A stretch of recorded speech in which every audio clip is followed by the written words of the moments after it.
I'm here in Seven Pines, and the fact that this is a natural gas community opens up a lot of really cool features for you as homeowners.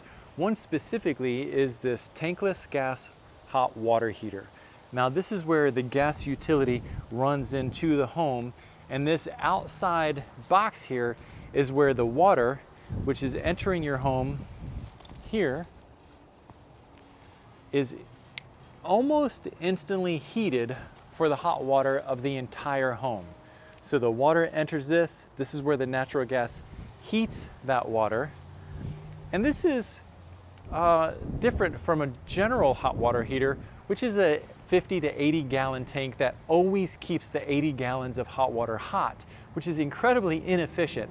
This is hot water on demand, and so essentially, no matter how many people are taking showers, you never run out of hot water.